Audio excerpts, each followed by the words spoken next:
जो तमाम senior most जजेस हैं वो इस बेंच में शामिल नहीं हैं। इंसाफ का तकाजा है कि वो तमाम सीनियर मोस्ट जजेस जिन्होंने इस केस को पहले नहीं सुना, एक्सेप्ट सैयद मंसूर अली शाह साहब की उन्होंने रिक्यूज़ कर लिया था, उसके अलावा तमाम जजेस को इसमें शामिल होना चाहिए, क्योंकि ये पाकिस्तान के सिविलियंस 25 करोड़ आवाम के बुनियादी इंसानी हुकूक़ के तहफ़्फ़ुज़ का मामला इन्वॉल्व है। इसलिए कि सिविलियंस का मिलिट्री ट्रायल नहीं हो सकता, क्योंकि मिलिट्री ट्रायल के लिए वो सिर्फ मिलिट्री के लोगों का ही हो सकता है। अदरवाइज़ ये गैर आइनी और गैर कानूनी ये जिस अंदाज से सज़ाएँ दी गई हैं वो टोटल गलत हैं, गैर आइनी और गैर कानूनी हैं। इस हवाले से ज़रूरी है कि एक लार्जर बेंच इसका फ़ैसला करे। दूसरा, जो आज पाकिस्तान में आपने 3 दिन पहले एक जमहूरियत के ऊपर एक और शब खून मारते हुए हमारी इंटेलिजेंस एजेंसीज़ को, हमारी पुलिस को और हमारी इन कठपुतली हुकूमत और एडमिनिस्ट्रेशन को देखा, जिसमें शहबाज शरीफ, मरियम नवाज़ की हुकूमत सरफ़हरिस्त है। देखें, अगर आपने इलेक्शन की बजाय, जमहूरियत की बजाय एक तमाशा और ड्रामा रचाना है तो फिर मुझे बताएं ये इलेक्शन कराने की क्या ज़रूरत थी। जिस तरह फिर सदर आसिफ अली जरदारी ने एक अपने ही लाडली बेटी को इलेक्ट कराने के लिए तमाम मद्दे मुकाबिल कैंडिडेट्स को उठवा लिया और इलेक्शन की जहमत से आवाम को और कैंडिडेट्स को गुजारना मुनासिब नहीं समझा। ड्रामा रचाने की आपको कोई ज़रूरत नहीं थी। जिस अंदाज और जिस टोन से इस 21 अप्रैल को कराई है, 21 अप्रैल को सबसे ज़्यादा बदतरीन है। आपने देखा किस तरह गुजरात में, किस तरह उसके अलावा बाकी इलाकों में वो स्टफिंग हो रही थी। वो लोग आते हैं और वोट डाल के चले जाते हैं, और अब वीडियोज़ सारी पब्लिक के सामने आ चुकी हैं। एक नहीं कई वीडियोज़ हैं जहां ठप्पे डाले जा रहे हैं।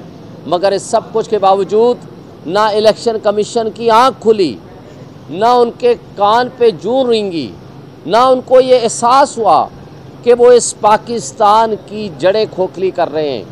और अफसोस से कहना पड़ता है, हमारी एस्टेब्लिशमेंट जिसका काम इस मुल्क की सरहदों की हिफाजत करना है, आज वो सियासत में इस तरह गिर चुकी है, वो इस तरह दलदल में अपने आप को फंसा चुकी है कि वो इन करप्ट टोले का बदतरीन साथी तस्वुर की जा रही है और इनकी स्पॉन्सर्स, इनकी प्रोटेक्टर्स तस्वुर की जा रही है।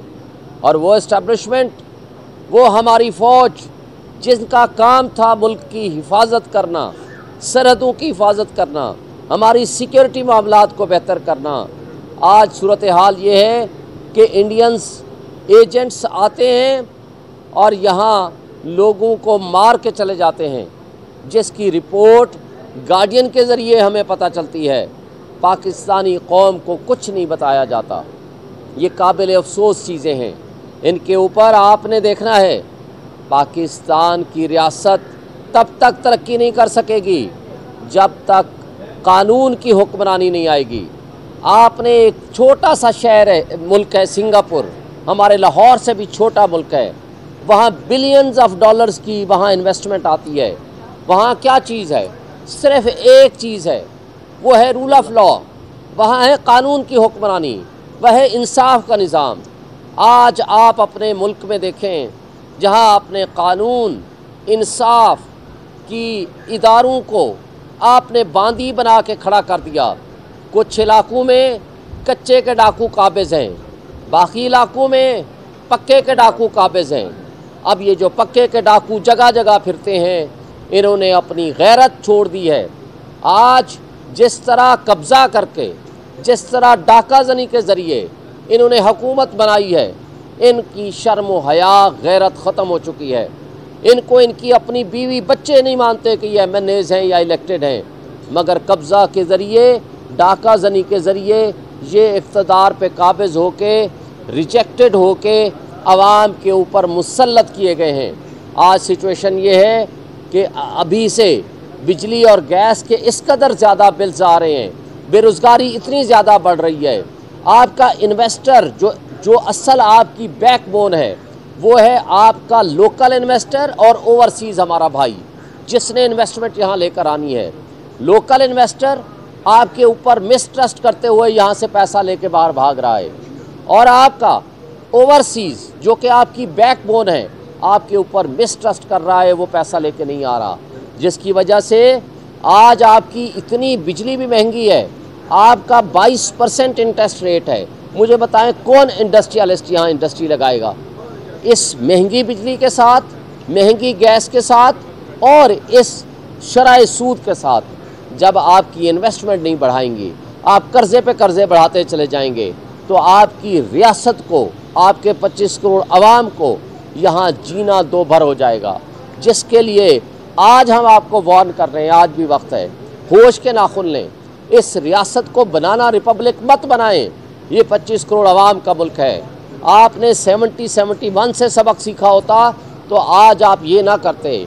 जो कुछ उस वक्त हुआ था आज उसी को रिपीट कर रहे हैं। आज का मुल्क, आज की रियासतें मईशत पे चला करती हैं। जब तक आपकी मईशत मजबूत नहीं होगी आप मुल्क की तरक्की नहीं कर सकते, और उसके लिए बुनियादी शर्त यह है कि आप रूल ऑफ लॉ कायम करें। आज आप इमरान खान की दुश्मनी में आपने 25 करोड़ आवाम को माशी तबाही की दलदल में धकेल दिया है। इससे सबक सीखें ताकि आइंदा के लिए हमारे बच्चे, हमारे कौम के बच्चे और उनका मुस्तकबिल महफूज हो। आज आपकी इतनी बिजली भी महंगी है, आपका 22% इंटरेस्ट रेट है। मुझे बताएं कौन इंडस्ट्रियलिस्ट यहाँ इंडस्ट्री लगाएगा इस महंगी बिजली के साथ, महंगी गैस के साथ और इस शराय सूद के साथ? जब आपकी इन्वेस्टमेंट नहीं बढ़ाएंगी, आप कर्ज़े पे कर्ज़े बढ़ाते चले जाएंगे, तो आपकी रियासत को, आपके 25 करोड़ आवाम को यहाँ जीना दो भर हो जाएगा, जिसके लिए आज हम आपको वार्न कर रहे हैं। आज भी वक्त है, होश के नाखुन लें। इस रियासत को बनाना रिपब्लिक मत बनाएं। ये 25 करोड़ आवाम का मुल्क है।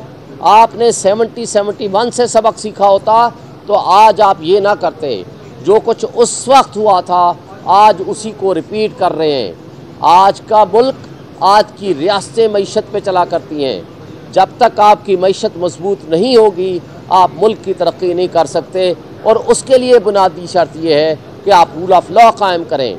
आज आप इमरान खान की दुश्मनी में आपने 25 करोड़ आवाम को माशी तबाही की दलदल में धकेल दिया है। इससे सबक सीखें ताकि आइंदा के लिए हमारे बच्चे, हमारे कौम के बच्चे और उनका मुस्तकबिल महफूज हो।